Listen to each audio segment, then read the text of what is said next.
Shalom, puji nama Tuhan. Hari yang indah Tuhan berikan buat kita semua.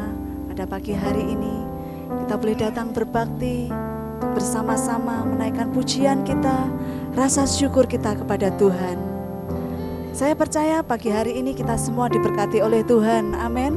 Diberikan kesehatan, kita boleh kembali datang untuk memuji memuliakan nama Tuhan. Mari kita bersama-sama datang di dalam doa. Bapa Surgawi, kami mengucap syukur, kami naikkan pujian hanya bagi Engkau Tuhan.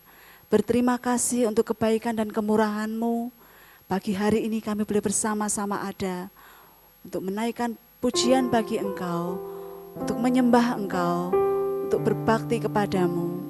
Bapa, kami rindu biar hari ini kami boleh memberikan segala pujian kami yang terbaik hanya bagi Engkau Tuhan. Sebab Engkau Tuhan yang sungguh baik dalam hidup kami. Engkau Tuhan yang memelihara hidup kami. Engkau Tuhan yang memperhatikan kehidupan kami. Terima kasih Tuhan Yesus. Kami sungguh bersyukur kepada Engkau Tuhan. Sebab Engkau Allah yang mengasihi kami. Di dalam nama Tuhan Yesus Kristus, kami akan memulai ibadah kami pada pagi hari ini. Haleluya. Amin. Puji Tuhan. Biarlah kita orang-orang yang diberkati Tuhan. Kita senantiasa hidup rukun bersama di dalam Tuhan. Amin. Haleluya. Sungguh alangkah baiknya. Tuhan. Haleluya. Kami mengucap syukur kepada-Mu.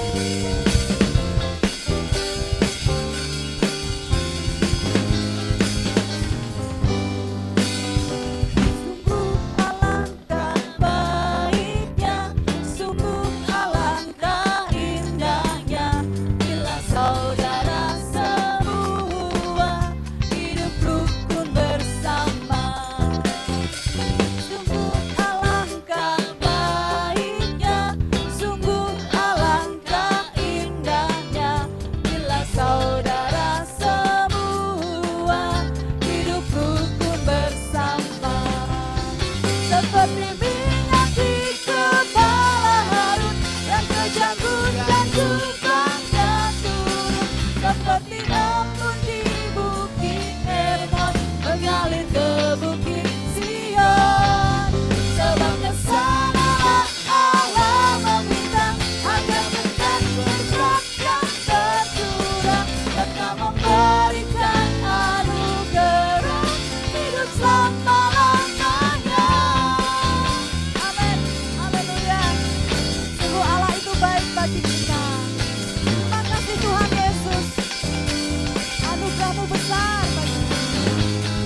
seperti minyak di kepala Harun yang kejanggu dan jubahnya turun, seperti embun di bukit Hermon mengalir ke bukit Sion.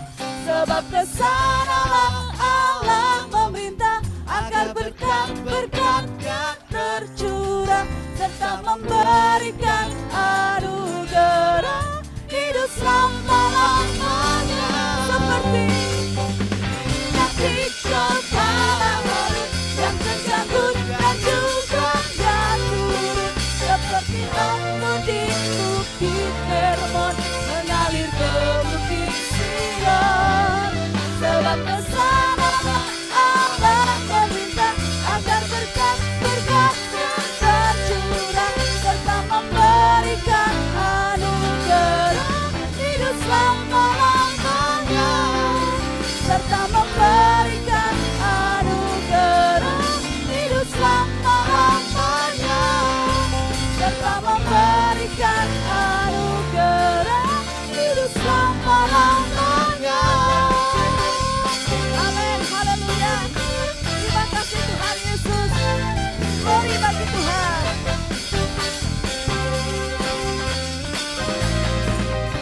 Kemuliaan hanya bagi Tuhan kita.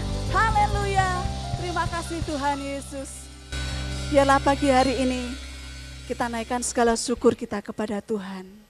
Pujian kita hanya bagi Yesus Tuhan. Aku hendak bersyukur pada Tuhan.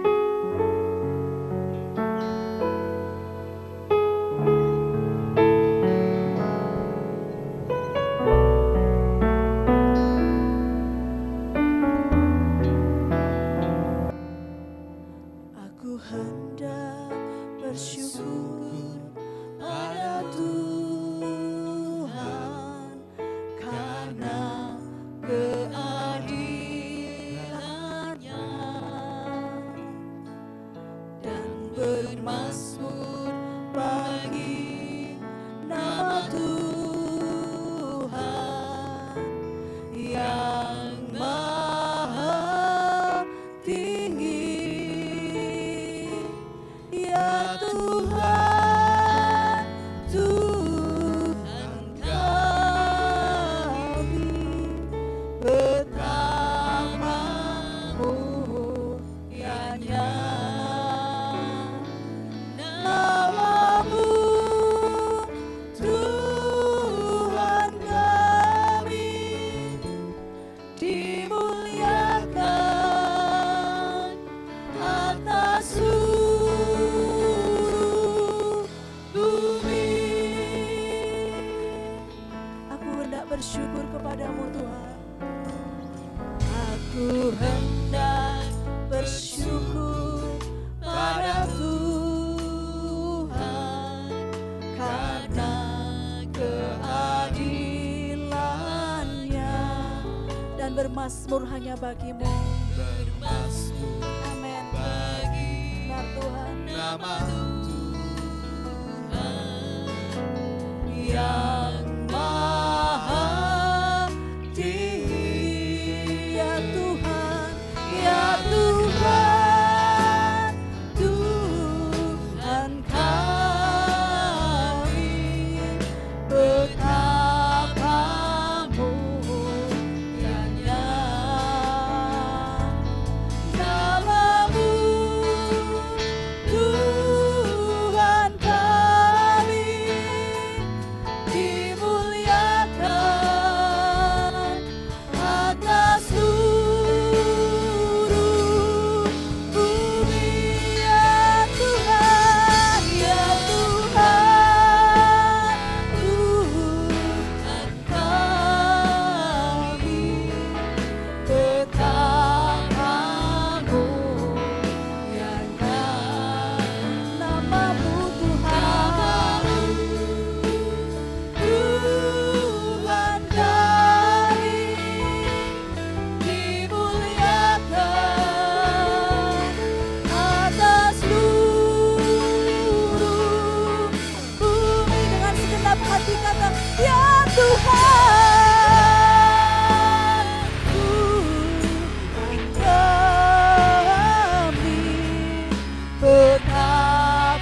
sungguh kami bersyukur Tuhan.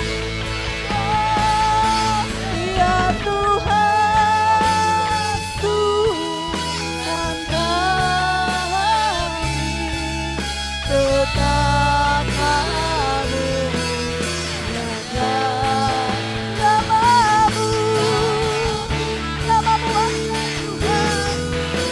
Amin. Dimuliakan atas seluruh bumi, ya Tuhan. Ya Tuhan, sungguh Engkau ajaib bagi hidup kami. Tetap kamu namamu, namamu Tuhan kami. Dimuliakan, dimuliakan, dimuliakan, dimuliakan, dimuliakan atas seluruh bumi. Kau Tuhan dimuliakan atas seluruh bumi. Segala pujian, kemuliaan, hormat bagi Engkau. Terima kasih Tuhan. Dan hati kami tetap rindu, haus akan kebenaran-Mu Tuhan. Dan terus kami senantiasa memberikan yang terbaik bagi Engkau. Segala pujian syukur kami hanya bagi-Mu Tuhan. Haleluya. Beri pujian dan syukur buat kenangan dan sukacita. Engkau ku tinggikan dan ku agungkan, keselamatan nyanyianku,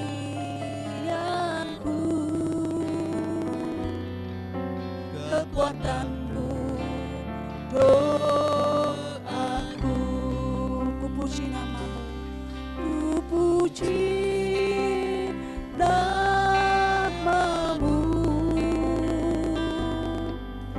Yesus Kristus penebus, selalu dalam hidupku. Kaulah pujianku, ku sembah Tuhan. Beri hidupku bagimu, bawaku dalam hatiku, Yesusku cintakan.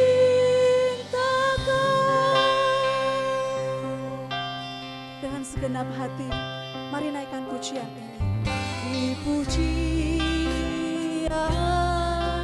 dan syukur buat kenangan dan sukacita.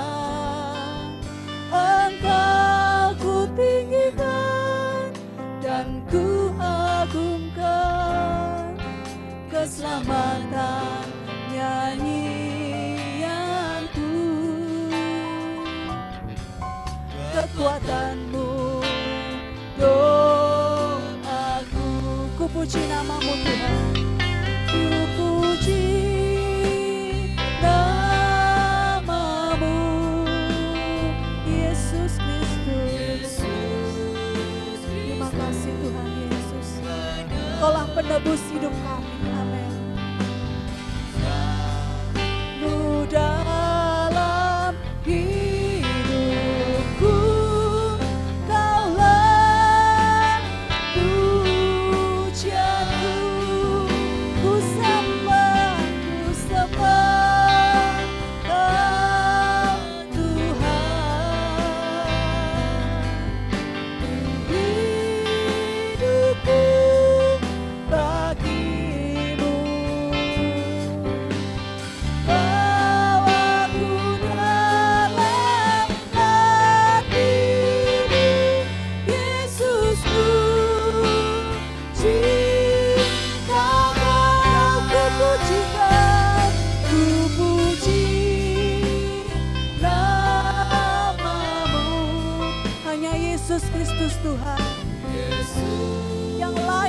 dipuji dan disembah.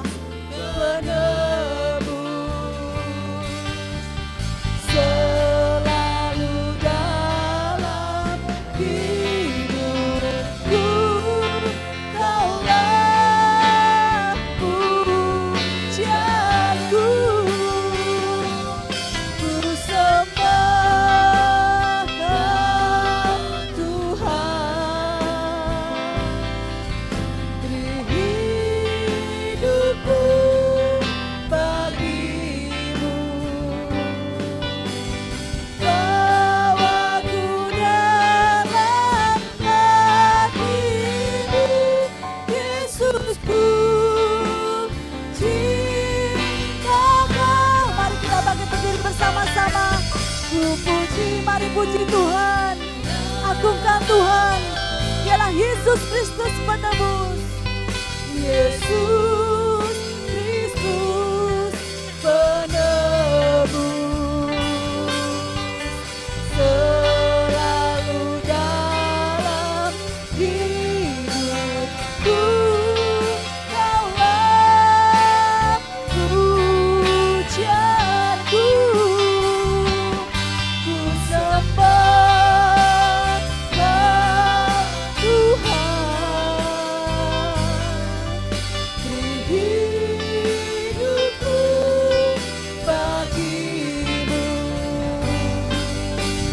Bawaku dalam hatimu, Yesusku, cinta Kau.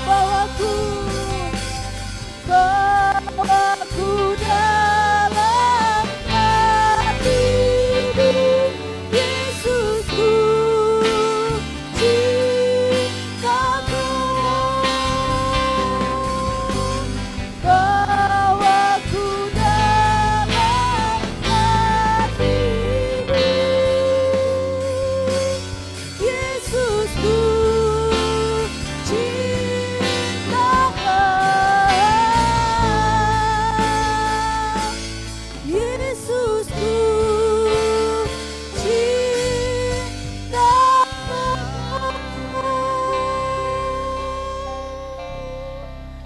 kami mengasihi-Mu Tuhan, kami mencintai-Mu Tuhan.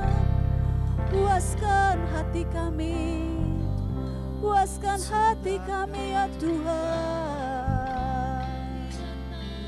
Bawa kami dalam hadirat-Mu, merasakan kasih-Mu Tuhan. Kami bersyukur, haleluya, haleluya.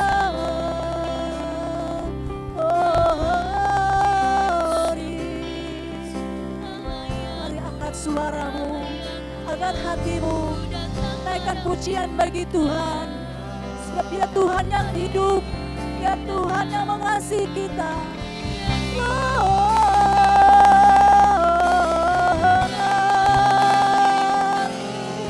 Haleluya, kami mengasihi Tuhan, kami memuji, kami menyembah, kami agungkan Engkau Tuhan. Haleluya, haleluya.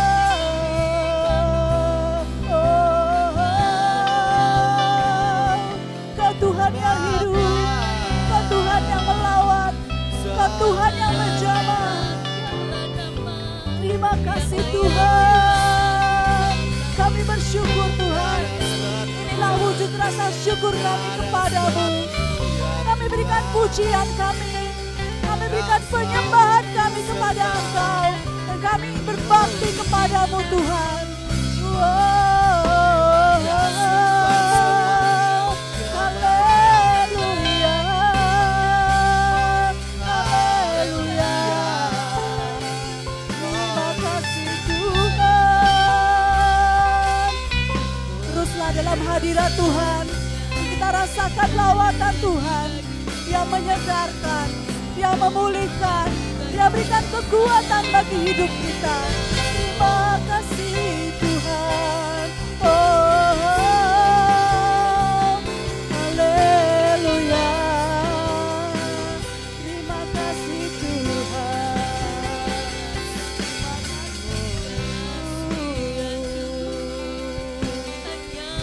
Kami serahkan. Terima kasih Tuhan. Kami bersyukur hanya padamu Tuhan. Kami bersyukur. Haleluya. Mari kita datang kepada Tuhan. Segala pujian, hormat, kemuliaan hanya bagi Engkau Allah yang hidup. Allah yang kami sembah di dalam nama Yesus Kristus Tuhan. Mengucap syukur buat segala kebaikan dan kemurahan-Mu. Mari Kau layakkan setiap pujian penyembahan kami. Terlebih pagi ini kami mau siapkan hati kami untuk menerima kebenaran firman-Mu. Lembutkan setiap hati kami, sehingga setiap kami yang hadir sungguh-sungguh mau menerima kebenaran firman-Mu, menjadi satu-satunya kebenaran dalam kehidupan kami. Taruh hikmat-Mu buat setiap kami dapat mengerti, memahami maksud firman-Mu.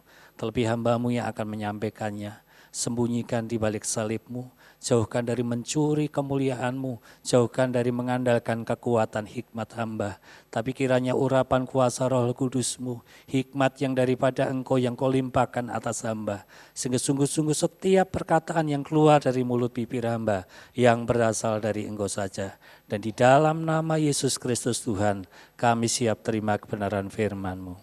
Amin. Silakan duduk Bapak Ibu Saudara. Shalom.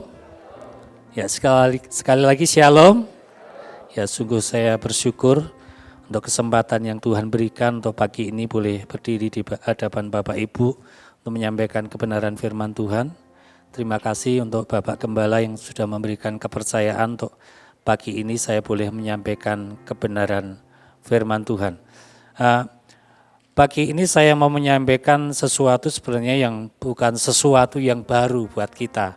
Terlebih buat kita orang percaya, harusnya hari demi hari kita mengalami ini, sehingga hidup kita makin berkenan kepada Tuhan. Ya, hari ini kita mau belajar tentang terus berbuah. Kalau dilihat dari gambarnya ini mesti Bapak Ibu Saudara sudah tahu ya tentang kupu-kupu. Metamorfosis, ya, metamorfosis. Ini kupu-kupu ini kalau dalam IPA kalau tidak salah termasuk metamorfosis sempurna, gitu ya. Ya, dari ulat, kemudian mana ulat ini? Ya, ulat ke kepompong, terus nanti kupu-kupu yang belum bisa terbang jadi kupu-kupu bertelur gitu. Terus, ya, metamorfosis sempurna. Sebelum ini mari kita baca dulu di dalam Roma 12 ayat yang kedua.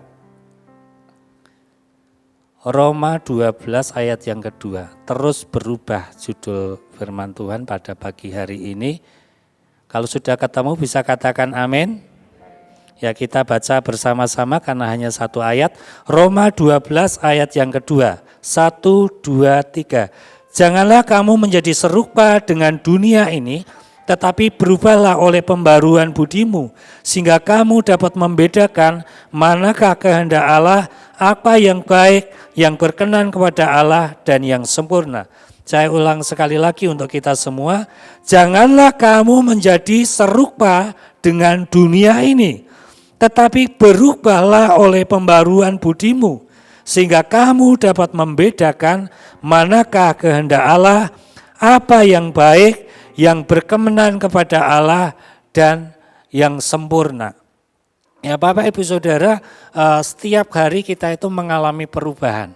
Ya secara fisik kita dulu dari masih dalam kandungan, kemudian ketika dilahirkan menjadi bayi, kemudian merangkak, ya berjalan, bisa berlari-lari, makin bertumbuh hingga tumbuh menjadi dewasa.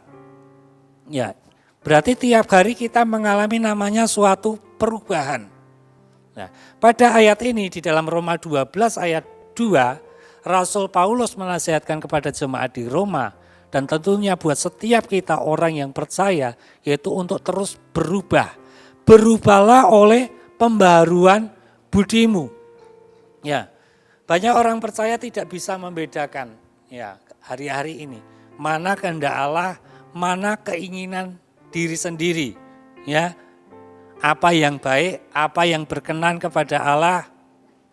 Kenapa? Karena tidak berubah seperti yang Tuhan mau.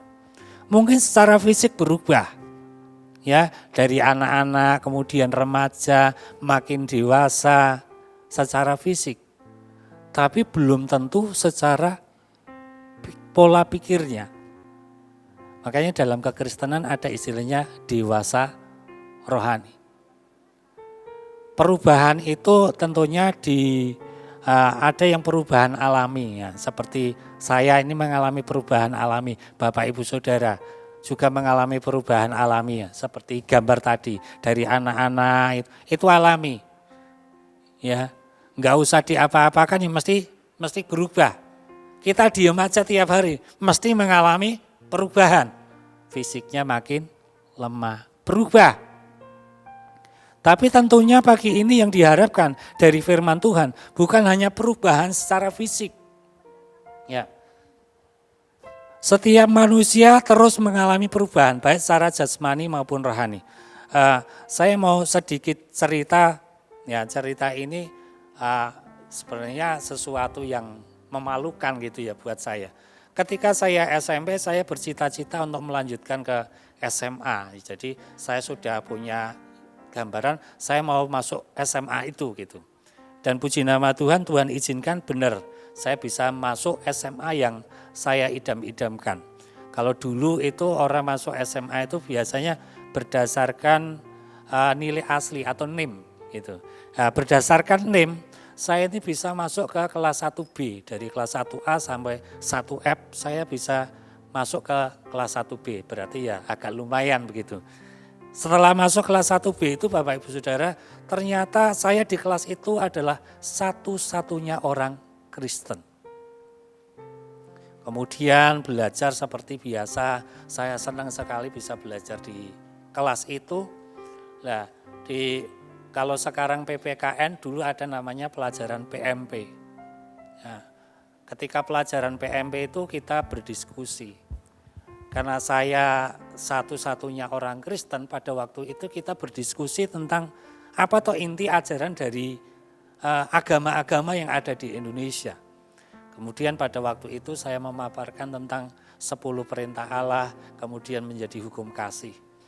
Ya mungkin kalau anak SMA sekarang ditanya itu malah tidak tahu gitu ya. Nah, kemudian ngobrol-ngobrol, saya merasa karena saya sendiri ya berhadapan dengan 36 anak, dengan juga satu guru, saya merasa wah tokoh percaya diri gitu ya.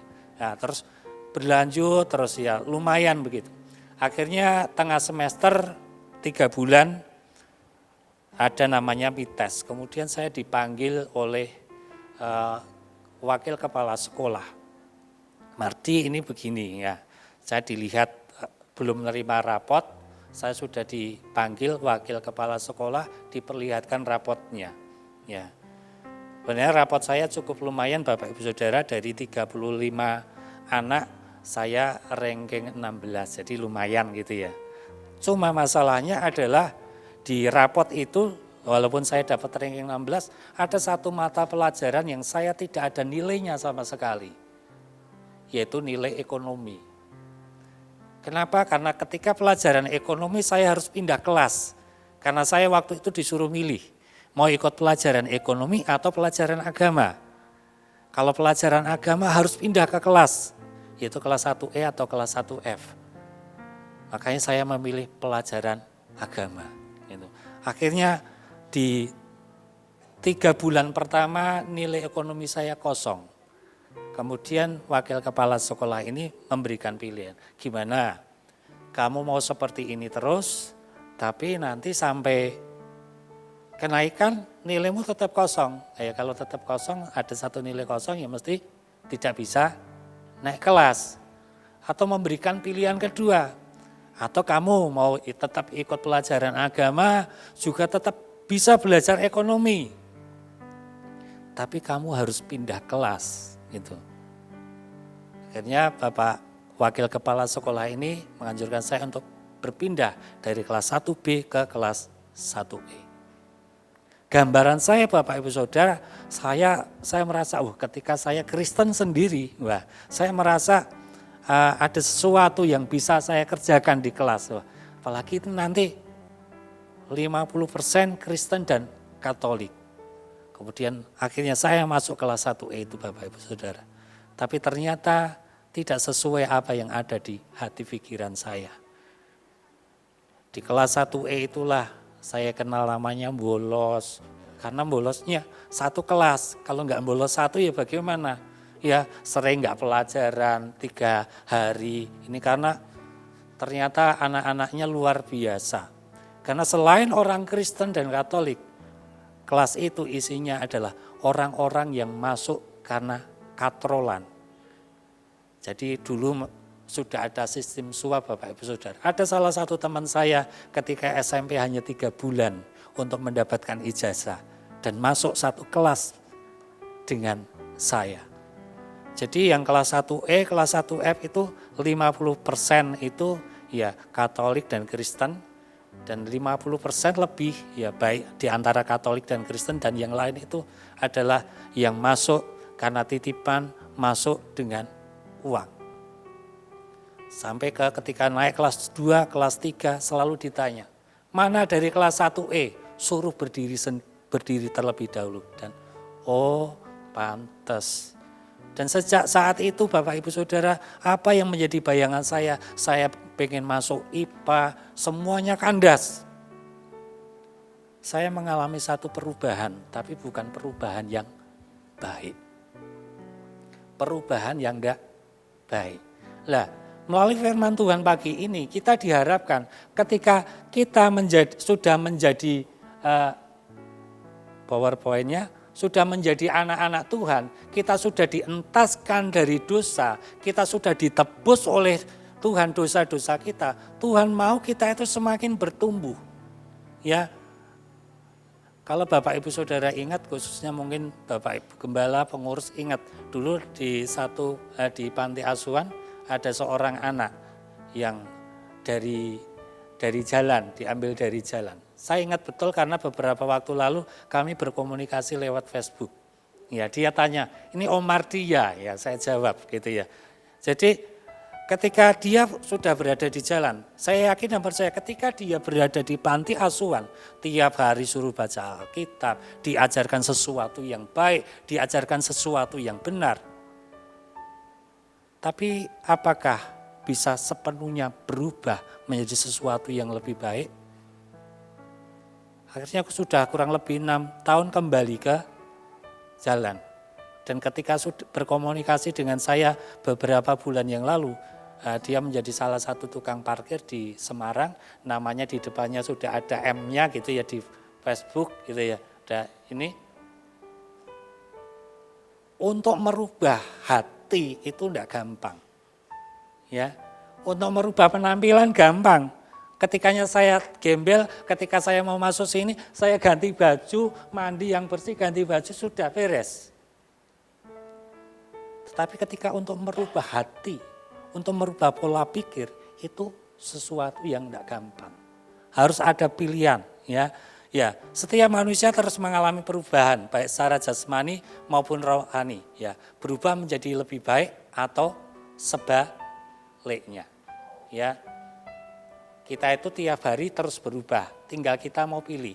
Mau terus berubah menjadi lebih baik, kalau enggak lebih baik berarti ke sebaliknya. Kenapa? Karena menua itu pasti, dewasa itu pilihan. Demikian juga untuk perubahan sesuatu yang baik, itu pilihan kita. Mau berubah menjadi lebih baik atau tidak, itu pilihan kita. Tuhan tidak memaksa, kita dikasih free will.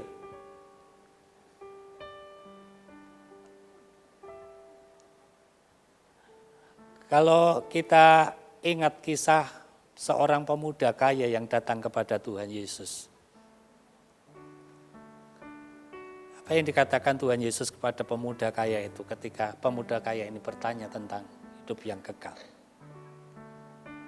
jual segala milikmu dan ikutlah aku. Setelahnya gimana? Tidak terjadi apa-apa. Kenapa? Karena dia tidak mau berubah. Lah aku wis kerja ngoyo-ngoyo. Terus sekarang suruh meninggalkan, terus ikut Tuhan. Kemudian kita ingat Sakeus pemungut cukai. Tuhan Yesus saya ngomong, turun, aku mau menginap ke rumahmu. Dan Tuhan Yesus mengenapi apa yang dikatakan. Dia ada di rumah Sakeus, makan bersama-sama dengan Sakeus. Apa yang dilakukan oleh Sakeus? Dia membagikan sebagian besar harta miliknya kepada orang-orang miskin. Bahkan dia punya komitmen, kalau ada orang yang aku peras, akan ku kembalikan 4 kali lipat. Ada perubahan. Kemudian perempuan Samaria yang ada di pinggir sumur. Ketika dia sudah ngobrol dengan Tuhan Yesus, ngobrol panjang lebar dengan Tuhan Yesus. Dia juga mengalami perubahan. Dia tidak takut lagi. Dia tidak malu lagi kepada orang-orang di kampungnya. Dan dia menyampaikan tentang siapa Yesus kepada orang-orang sekampung. Dan orang-orang sekampung akhirnya berbondong-bondong datang kepada Yesus. Sekali lagi, untuk berubah makin tua itu pasti. Beberapa waktu lalu saya gojek dengan anak saya yang kedua. Dik, minta tolong cabuti ubane bapak gini ya, ubane dicabutin gini. Ini enggak siap menua berarti gitu ya. Sudah ubane suruh cabut gitu loh. Nah, lalu pola saya alasan ini, nanti adikmu lahir nanti dikira bapak KKL loh. Gitu. Ya ini hanya percaya. Menua itu pasti. Tetapi untuk dewasa itu pilihan. Untuk kita mau berubah menjadi baik, dan lebih baik lagi itu pilihan Bapak Ibu Saudara. Ya, menjadi serupa dengan Kristus atau makin serupa dengan dunia ini. Ya, perubahan itu tadi. Ketika kita sudah ditebus oleh dosa-dosa kita itu mau diselamatkan oleh Tuhan. Kenapa? Karena gambar dan rupa Allah yang ada dalam diri kita itu sudah rusak akibat dosa. Dan kedatangan Yesus memberikan keselamatan buat kita, itu juga dalam rangka apa? Pemulihan gambar diri. Supaya kita kembali ke posisi yang semulanya. Yaitu memiliki gambar diri Allah. Kalau tadinya melenceng, kita ini sedang diluruskan. Kalau kita sering belajar tentang dosa, hamartia itu melenceng. Kita ini sedang diluruskan supaya kembali ke jalur yang pas. Kita ini dalam rangka diperbaiki. Tetapi kalau kita nggak mau diperbaiki ya tadi, ada 2 pilihan. Makin serupa dengan dunia ini, atau kita mau terus berubah, makin serupa dengan Allah. Dan itu pilihan ada dalam diri kita masing-masing. Tuhan tidak memaksakan. Ya, ada satu moto ini dalam Doulos Camp. Perubahan bukanlah perubahan sampai terjadi suatu perubahan. Ketika ada seseorang diangkat menjadi anak raja, ya, dia hidup di dalam kerajaan itu. Tentunya bukan hanya fasilitasnya, pakaiannya jadi ganti yang bagus-bagus, tinggalnya di istana, di tempat yang bagus.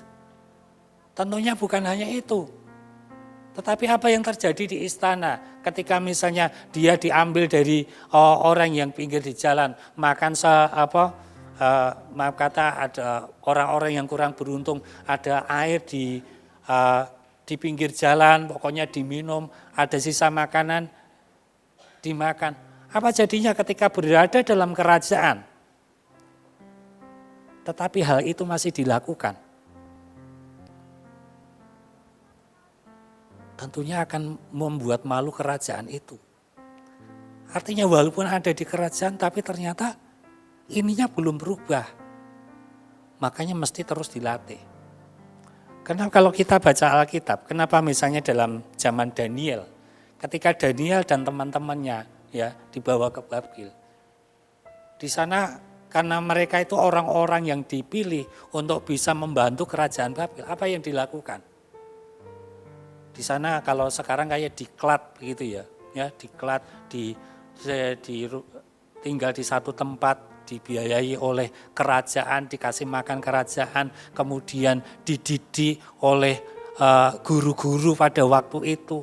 Supaya apa? Supaya konsepnya itu berubah. Kenapa? Ini kan orang Israel, ini kan Buddha. Nah, ini mau kita gunakan untuk membantu kerajaan. Harus diubah konsepnya. Ya, demikian juga setiap kita, ketika kita sudah ditebus dosa-dosa kita, Tuhan mau, itu baru langkah awal untuk kita itu semakin berubah, diubahkan, makin dewasa. Kalau kita ingat bahwa ketika akhir zaman dalam kekristenan ada istilah namanya perkawinan anak domba, yaitu pertemuan Yesus sebagai mempelai laki-laki dan kita umat Tuhan sebagai mempelai perempuan. Ya, layaknya perkawinan di dunia ini adalah yang sudah dewasa. Kemarin kami ngobrol-ngobrol dengan teman, ya ada baru konseling, ada orang yang sudah nikah, tapi baru nikah secara agama. Ya, secara kenegaraan belum bisa, secara pemerintahan, karena umurnya belum 19 tahun. Akhirnya belum bisa. Teman saya menyampaikan, ini kalau kamu pergi keluar sana dengan suamimu, terus ini misalnya ada sesuatu yang ini, kamu tetap tidak kuat. Karena ini hanya pernikahan gereja. Ya. Terus misalnya sewaktu-waktu suami kamu pergi meninggalkan kamu, itu secara hukum juga sah-sah saja. Walaupun secara agama mungkin ini meninggalkan nih. Kenapa? Karena memang secara hukum belum tercatat. Nah, syaratnya dewasa. Demikian juga kita Bapak Ibu Saudara, ketika Yesus hadir ke dunia untuk menjemput mempelai perempuan, tentunya mempelai yang sudah dewasa. Amin. Tuhan mau jemaat yang dewasa. Lah untuk dewasa itu mesti harus mengalami namanya perubahan demi perubahan. Gak bisa sudah bapak-bapak, sudah ibu-ibu, wong kok ijak kaya bocah, maaf ini. Ya.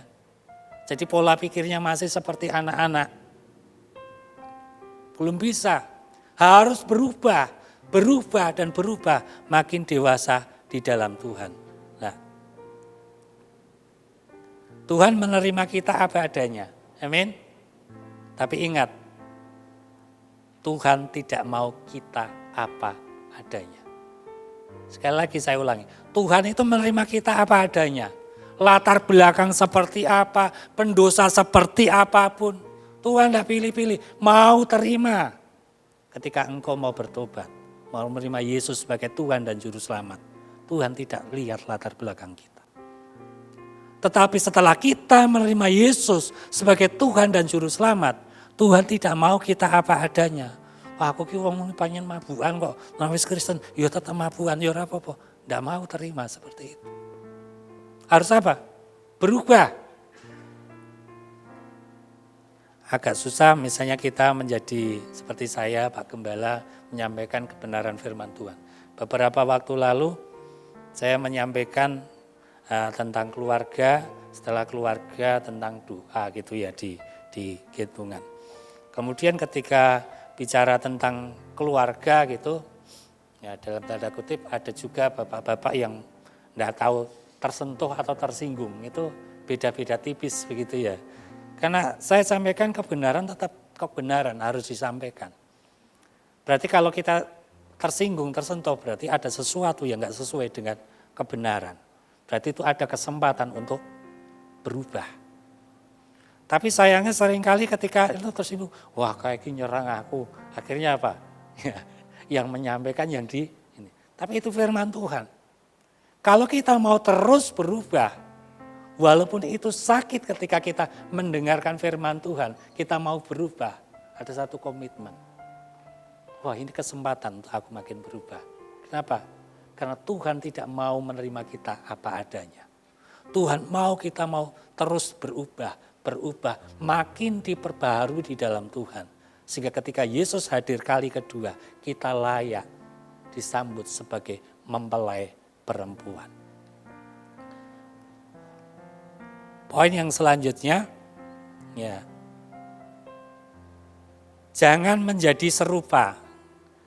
Ini hanya beberapa slip Bapak Ibu Saudara. Apa itu jangan menjadi serupa? Kalau diterjemahkan dari bahasa aslinya itu kata jangan itu sebenarnya berarti menghentikan sesuatu tindakan yang sedang berlangsung. Apa maksudnya?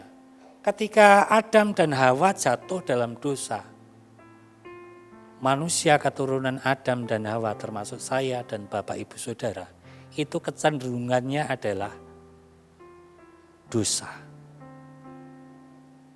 Kalau kecenderungannya dosa, berarti sedang menjadi serupa dengan dunia.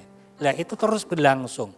Makanya ketika di dalam Roma 12 ayat 2, jangan menjadi serupa, itu sedang memberikan satu perintah, yaitu hentikan tindakan untuk menjadi serupa dengan dunia itu berhenti, ya. Berhenti dari menjadi serupa dengan dunia ini, ya, menghentikan suatu tindakan yang sedang berlangsung. Jadi ketika kita diam saja, kita ini sedang akan menjadi serupa dengan dunia. Itu bukan hanya di luar, di gereja pun bisa seperti itu. Nanti kita lebih lanjutnya dari poin-poinnya. Ketika manusia jatuh dalam dosa, menjadi serupa dengan dunia ini, terus berubah, makin merosot. Makanya sampai Tuhan pernah mendatangkan air bah. Kenapa? Kenapa manusia makin merosot? Hanya Nuh dan keluarganya yang membuat Tuhan tersenyum. Setelah dibangkitkan dari generasi Nuh. Tapi nyatanya masih aja, dikirim nabi-nabi, masih saja. Sampai Yesus sendiri datang, turun ke dunia untuk menebus dosa saya dan Bapak Ibu Saudara. Apakah sudah selesai? Belum. Kenapa? Karena bicara tentang perubahan, bicara tentang pilihan. Makanya Rasul Paulus menasihatkan untuk berhenti, jangan menjadi serupa dengan dunia ini. Bisa minta tolong dari sana aja? Ya, berhenti menuju keserupaan dengan dunia ini.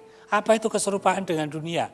Makin memikirkan diri sendiri, sombong, cinta uang. Bahkan banyak gereja-gereja Tuhan, dalam tanda kutip sekarang itu bukan lagi Tuhan yang menjadi pusat, tetapi manusia yang menjadi pusat. Gereja itu kan sosial begitu, jadi manusia yang menjadi pusat. Kebenaran agak disamarkan, bukan lagi kebenaran yang murni. Akhirnya lama-lama apa? Menjadi serupa. Kemarin ketika saya buka HP, buka postingan teman, ada teman yang lagi jalan-jalan di Turki. Saya tidak membayangkan kapan saya ke sana gitu, enggak gitu. Cuman di Turki itu kalau tidak salah itu 7 jemaat yang ada di Kitab Wahyu, itu semua ada di Turki. Dan salah satunya itu adalah Bait Allah yang dulu megah gitu, ya, diubah menjadi satu masjid yang luar biasa. Tapi oleh pemerintahan Turki sekarang bukan lagi menjadi masjid, tapi menjadi museum, diubah lagi. Ya. Kenapa? Karena tadi kecenderungan manusia, pusatnya bukan lagi ke Tuhan, tapi pusatnya ke manusia. Ya.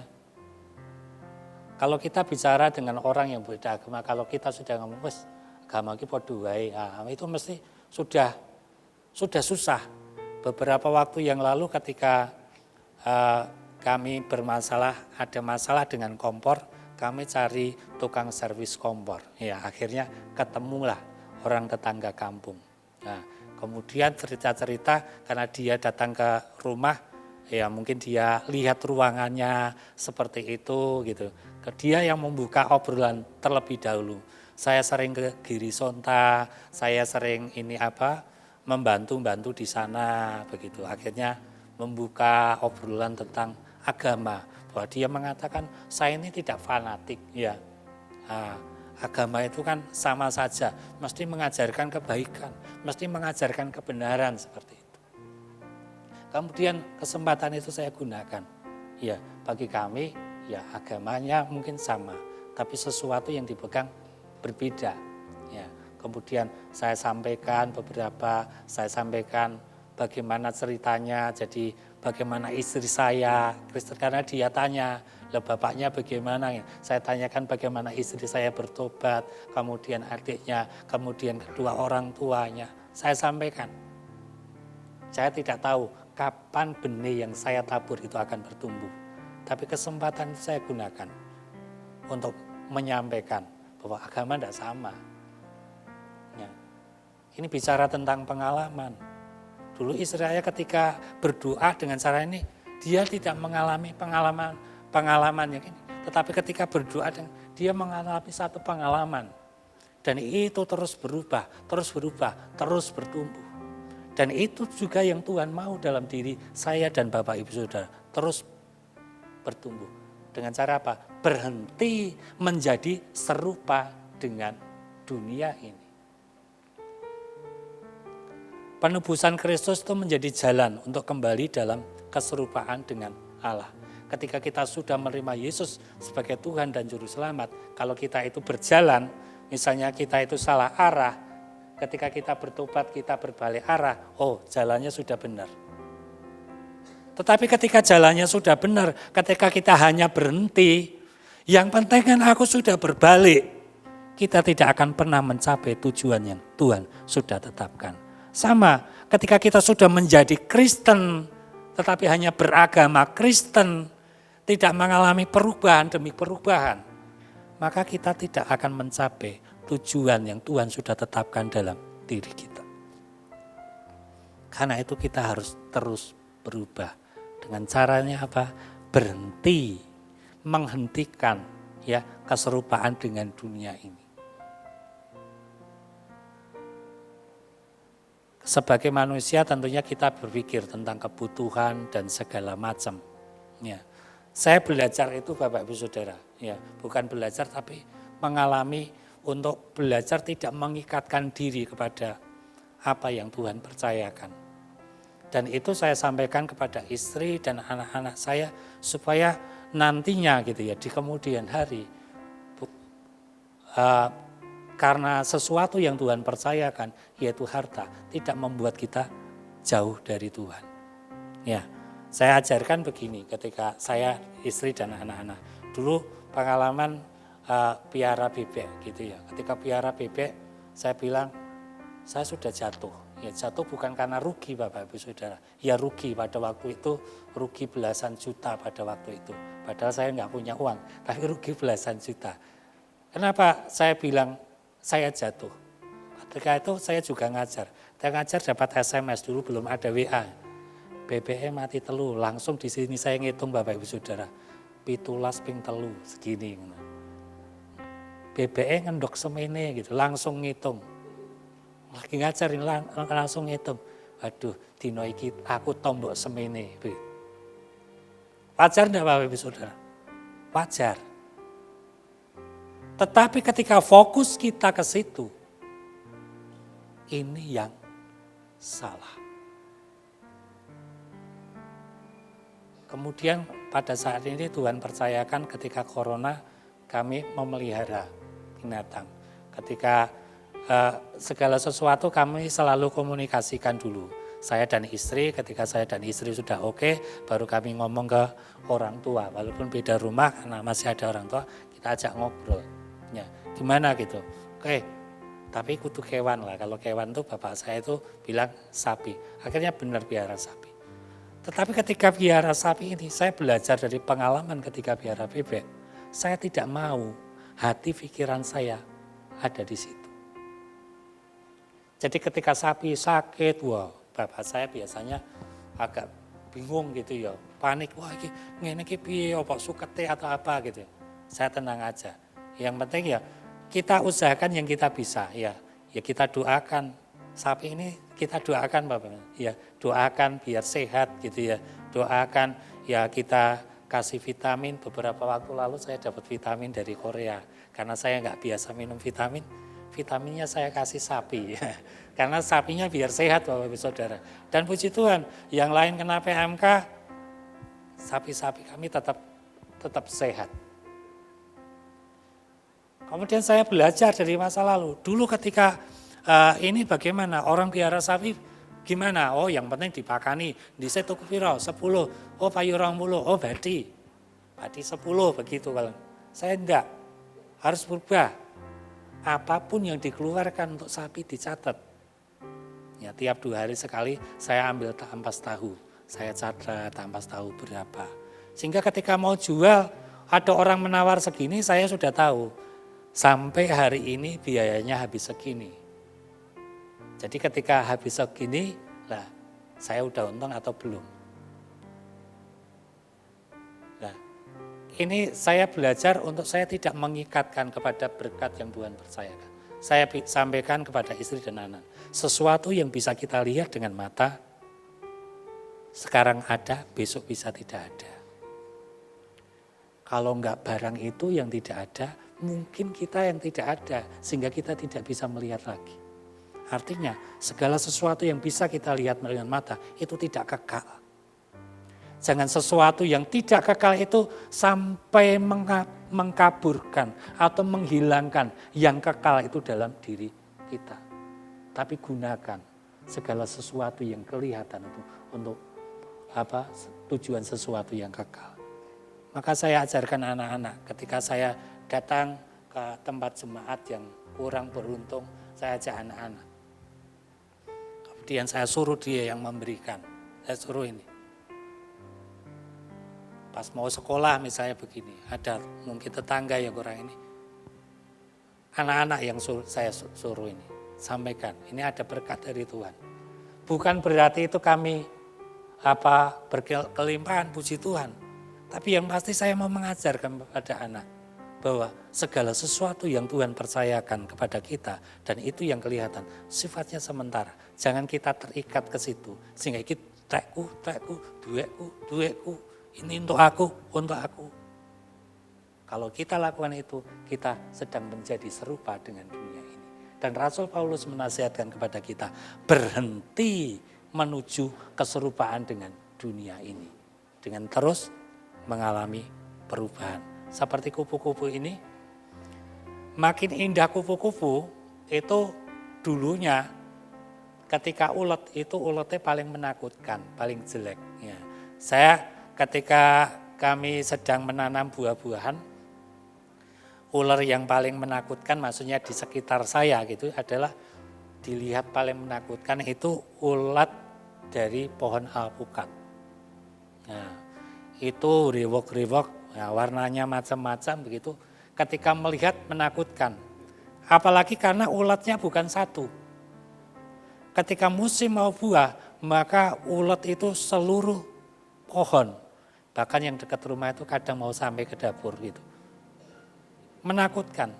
Tetapi ketika dia sudah mengalami proses namanya metamorfosis, kalau dalam Alkitab ini, kalau dalam bahasa Yunaninya, metamorfosta, ya, diambil untuk IPA, namanya metamorfosis. Ketika sudah berubah menjadi kupu-kupu, menjadi kupu-kupu yang indah. Demikian juga kita, ketika kita makin diubahkan tiap hari, makin diperbaharui, maka kita akan makin indah dalam pemandangan Tuhan. Amin. Seperti Nuh membuat Tuhan tersenyum, demikian juga ketika Tuhan melihat kita. Sama seperti Bapak Ibu yang punya anak-anak, makin bertumbuh dari anak-anak. Saya wis iso ngewangi, iso bantu cuci piring kalau anaknya perempuan ya. Ini kita mesti makin bangga. Makin bertumbuh, makin bertanggung jawab. Mesti kita sebagai orang tua apa? Senang. Apalagi ketika makin dewasa, makin ngerti. Ya, bukan Pak duit. Sudah punya anak juga, Pak mau ini, anaknya mau sekolah. Tapi ketika sudah dewasa, sudah bisa duduk bareng dengan bapaknya, ngobrol, Pak, misalnya petani ya, kalau kami petani ya, ajeng nanam pari nopo Pak. Nah, terus piye dipacul, diluku, sudah ngobrol bareng. Demikian juga itu maunya Tuhan. Ketika kita makin berubah, kita bukan lagi hanya menuntut, Tuhan berkati aku, Tuhan sembuhkan sakitku. Tapi Tuhan mau kita juga ngerti apa yang Tuhan rencanakan. Makin dekat dengan Tuhan, kita akan makin tahu Tuhan maunya apa. Sama dengan anak dengan orang tua. Ketika makin dekat orang tua dengan anak, makin tahu anak itu apa yang menjadi maunya orang tua. Ya, karena itu berubahlah. Ya, cepat aja, ya berubahlah oleh pembaruan budimu, ya. Pikiran yang diperbarui, hati yang dibarui, bukan penampilan saja, bukan hanya statusnya saja.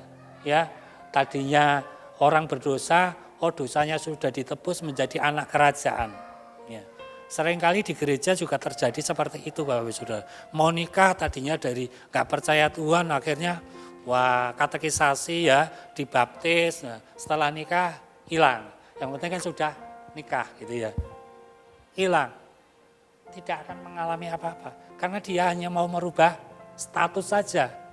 Supaya bisa dinikahkan. Perubahan yang dimaksud di sini bukan hanya status. Tapi bagaimana hati pikiran kita semakin diperbaharui di dalam Tuhan. Ya, bagi orang Yahudi, telinga dan mata adalah jendela jiwa. Seseorang akan menjadi sesuai dengan apa yang ia pikirkan. Jadi kalau kita berpikir tentang berubah, kalau kita berpikir tentang kebenaran, maka kebenaran itu juga yang akan makin mengubahkan kita. Maka kebenaran itu juga yang akan makin kita lakukan. Apa yang keluar dari mulut kita, itu dari hati kita. Artinya apa isi hati kita, itu bisa tertuang dari mulut kita. Tidak mungkin orang yang isinya itu hatinya baik keluar dari hati pikirannya menyimpan sesuatu yang baik, dari mulutnya keluar kata-kata yang kotor. Ketika kita mengizinkan hati pikiran kita diisi sesuatu yang benar, yaitu kebenaran firman Tuhan, terus kita isi, maka kebenaran itu ialah yang akan mempengaruhi. Salah satu contoh yang kemarin saya baru saja ngomong ke istri saya. Misalnya tentang bayi Bapak Ibu Saudara. Ya, di kampung di mana kami tinggal tuh masih ini, misalnya bayi ini, ini kena ini kena ini, ini seperti ini gitu ya. Jadi misalnya kok urung dikai jenang gitu ya, saya ngenteni puput gitu ya. Karena kalau kami mau ngasih nama itu beberapa bulan sebelumnya sudah disiapkan, entah laki-laki perempuan sudah siapkan 2 nama. Ketika lahir langsung bisa dipanggil namanya gitu ya, langsung bisa dipanggil namanya misalnya. Terus misalnya ada orang nikah, orang tinggal yang terbaru itu kemarin ketika tiba-tiba ada orang meninggal di tempat saya, istri saya mau melayat karena hanya sekitar sini laris lama situ tempatnya. Ya. Tapi kemudian diteriaki tetangga-tetangganya, jangan di nang omah wae, ora sah ngene. Wis kono ki wis ngerti, nek kowe iki gek isi ngono, ora entuk gitu ya. Ya. Saya enggak tahu ya filosofinya apa gitu, ininya apa. Tapi buat orang di kampung gitu, kalau orang lagi hamil itu tidak boleh ke orang meninggal, kalau layat seperti itu. Ya. Atau orang hamil tidak boleh jenguk orang yang digigit ular gitu, seperti itu di kampung. Nah itu kan namanya pola pikir. Nah ketika kebenaran itu ada, apakah itu mempengaruhi, mengubahkan enggak? Kemudian istri saya waktu itu tetap tidak layat. Itu bukan karena enggak mau berubah, tapi daripada nanti uang-uang yang ada di sekitarnya enggak sejahtera, enggak ini, yaudah.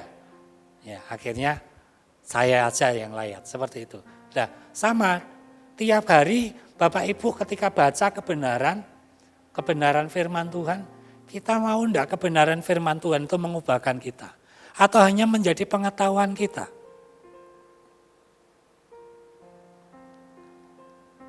Ini rata-rata kita orang Jawa. Ya, orang Jawa itu biasanya ketika ada orang meninggal ada 3 hari, 7 hari, 40 hari gitu ya, 100 hari. Beberapa hari yang lalu saya diundang ngekol ya. Saya ngekol itu enggak tahu ngekol itu berapa tahun gitu ya. Nah, seperti itu. Saya enggak tahu. Tapi ketika kebenaran itu kita terima, mengubahkan kita enggak. Sehingga kita tidak terikat dengan hal-hal yang demikian lagi. Selanjutnya, setelah diselamatkan seseorang harusnya memiliki sudut pandang yang baru, pola pikir yang terus dibaharui. Wong mau niki ora di kerajaan, kemudian diangkat masuk menjadi anak kerajaan. Harusnya menjadi anak kerajaan, pola pikirnya ya seperti anak kerajaan, diubahkan. Musa ketika dia diambil dari air, kemudian dididik di istana Firaun, maka yang ada di ini Musa apa? Ya nilai-nilai yang ada di kerajaan Mesir. Maka ketika dia lari dari Mesir, sebelum dia menjadi pemimpin, dia mengalami proses lagi 40 tahun dengan mertuanya. Ya, diisi, kamu kayak orang Yahudi, kamu itu orang, dulu belum Israel ya, orang Yahudi, orang Ibrani, sampaikan. Untuk apa? Untuk mengubahkan. Ingat orang Israel ketika mereka keluar dari perbudakan Mesir. Tuhan izinkan mereka berjalan melewati padang gurun kurang lebih 40 tahun. Dalam rangka apa? Supaya hati pikiran orang Israel tidak lagi ke Mesir. Tapi nyatanya hampir semuanya, saya katakan hampir karena masih 2 ya, 2 yaitu Yosua dan Kaleb yang benar-benar pola pikirnya sudah diubahkan. Dia fokus kepada janji Tuhan, dia tidak ingat-ingat lagi Mesir. 40 tahun kurang lebih untuk membersihkan apa? Untuk membersihkan sisa-sisa Mesir itu dalam hati pikiran orang Israel. Nyatanya tidak bisa. Sama Bapak Ibu Saudara, ketika Tuhan sudah menyelamatkan saya dan Bapak Ibu Saudara, Tuhan mau kita terus diperbaharui. Memang kita tinggal di dunia ini, memang kecenderungan kita berbuat dosa, tapi Tuhan mau, ayo terus diperbaharui, makin diubahkan menjadi seperti yang Tuhan ingini. Ya, sampai kapan? Sampai umur sekian, oh aku udah sempurna, sudah ini. Tidak. Sampai kita semua telah mencapai kesatuan iman dan pengetahuan yang benar tentang anak Allah. Kedewasaan penuh dan tingkat pertumbuhan yang sesuai dengan kepenuhan Kristus. Bukan sesuai keinginan kita. Bukan sesuai pandangan manusia. Tapi sesuai keinginan Kristus. Jadi menjadi orang Kristen bukan seperti orang sekolah. Kalau sudah SD, SMP, SMA, S1, kemudian S2, S3, selesai. Sudah jadi profesor, gak ada lagi. Enggak. Tapi terus berubah. Ya, supaya kita dapat dibarui di dalam roh dan pikiran kita. Ya, slide terakhir.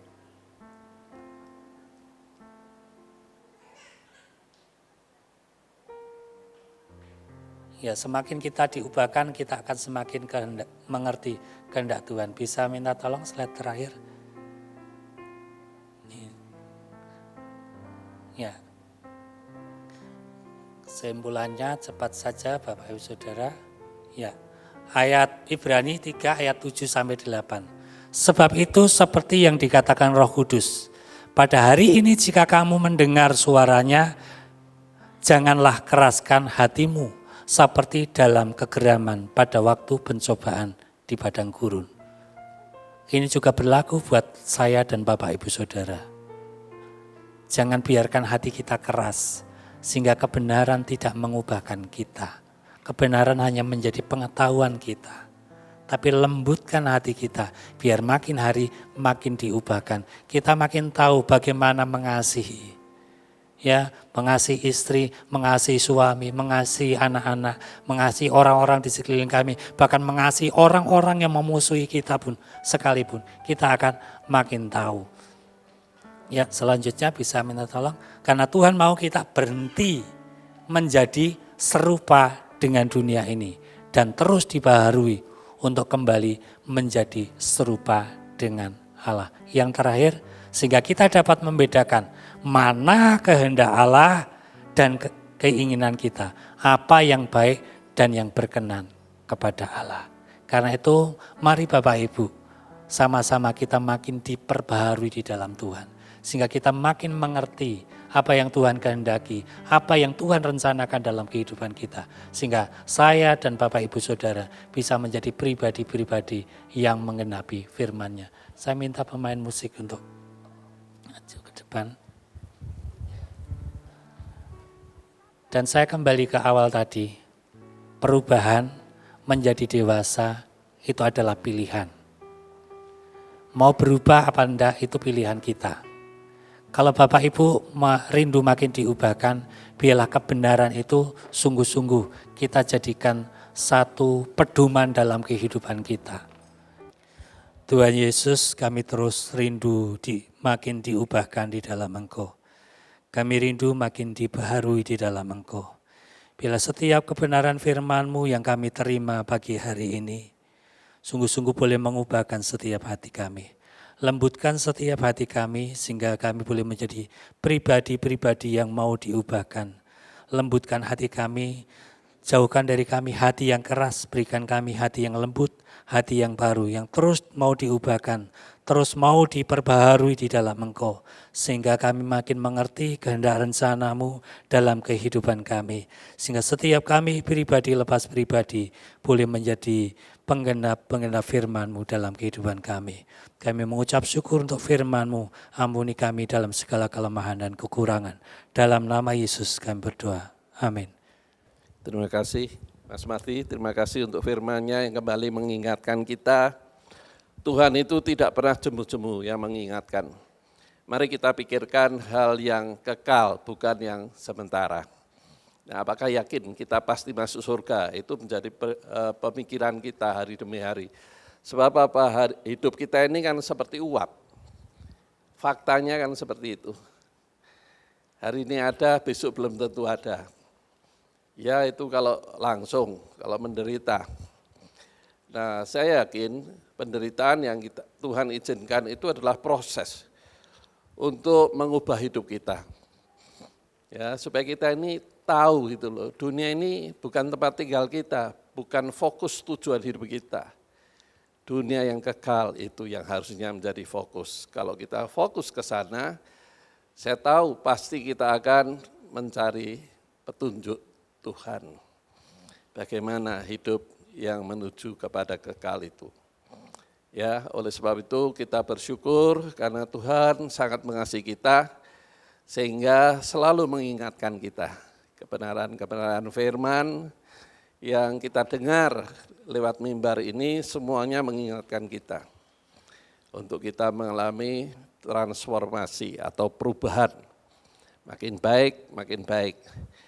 Dan tentunya kalau kita makin baik itu Tuhan makin mempercayakan sesuatu yang baik dalam hidup kita. Bisa dipercaya. Nah untuk bisa dipercaya itu kan harus berubah dulu. Apa tujuan Tuhan memberkati kita? Apakah itu untuk meningkatkan keinginan daging kita diumbar gitu? Ya tidak.